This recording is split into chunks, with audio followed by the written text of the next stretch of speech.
Hello student, তোমরা যারা ক্যালকাটা ইউনিভার্সিটির আন্ডারে থার্ড সেমিস্টারের ছাত্রছাত্রী আছো এবং তোমাদের রাষ্ট্রবিজ্ঞান সাবজেক্টে অনার্স আছে, তোমাদের জন্য আজকের ক্লাসটা খুবই গুরুত্বপূর্ণ।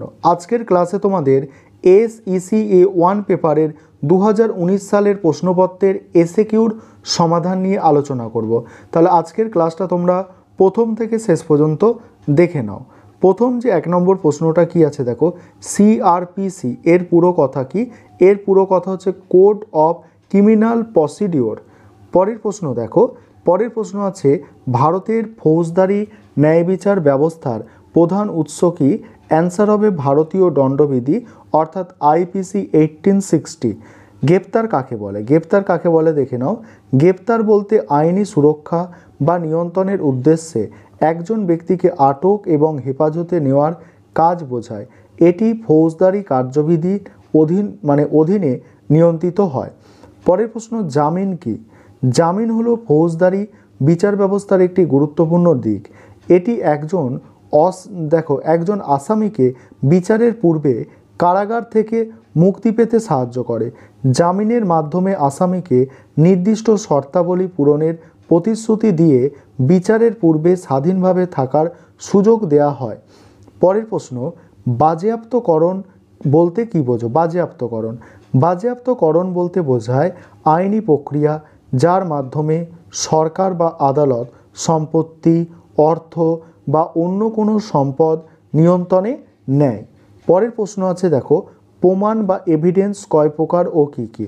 দেখো, ইন্ডিয়ান এভিডেন্স অ্যাক্ট 1872 অনুযায়ী প্রমাণ নানা ধরনের হতে পারে, যেমন মৌখিক প্রমাণ, নথিভুক্ত প্রমাণ, বিশেষ অবস্থা সংক্রান্ত প্রমাণ। পরের প্রশ্ন আছে ভারতীয় দণ্ডবিধিতে 1860-এ অপরাধের অর্থে ইংরেজি প্রতিশব্দ কি? অপরাধের অর্থে ইংরেজি প্রতিশব্দ, দেখো ইংরাজি প্রতিশব্দ হচ্ছে অফারেন্স। আরেকটা বিষয় তোমাদের বলার আছে যে তোমাদের জন্য সেমিস্টার 4-এর অনলাইন কোচিং ক্লাস শুরু হয়ে গিয়েছে। তোমরা যারা অ্যাডমিশান নিতে চাইছো এই নম্বরে তোমরা যোগাযোগ করে অ্যাডমিশান নিতে পারো। 9123005218 এই নম্বরে তোমরা যোগাযোগ করে 4 সেমিস্টারের জন্য অ্যাডমিশান নিতে পারো যারা তোমরা ইচ্ছুক ছাত্রছাত্রী আছো। পরের প্রশ্ন, ব্যক্তিগত আইন কোন বিষয়গুলির সঙ্গে যুক্ত? ব্যক্তিগত আইন ধর্মের ওপর ভিত্তি করে প্রণয়ন করা আইন, যা বিবাহ, উত্তরাধিকার, পারিবারিক সম্পর্ক, ধর্মীয় বিষয়, দানের মতো বিষয়গুলিকে নিয়ন্ত্রণ করে।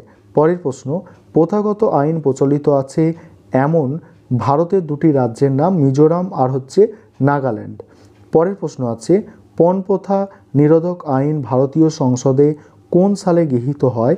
পণপ্রথা নিরোধক আইন ভারতীয় সংসদে 1961 সালে গৃহীত হয়। এই আইনটির পূর্ণ নাম দ্য ডাউরি প্রোহিবিশন অ্যাক্ট 1961। পরের প্রশ্ন, সুপ্রিম কোর্টের বিশাখা নির্দেশিকা কি সংক্রান্ত বিষয়ে নির্দেশ আছে? সুপ্রিম কোর্টের বিশাখা নির্দেশিকা কর্মক্ষেত্রে যৌন হয়রানি রোধ সংক্রান্ত বিষয়ে নির্দেশ দেয়। পরের প্রশ্ন, উপভোক্তা সুরক্ষা আইন কোন সালে তৈরি হয়?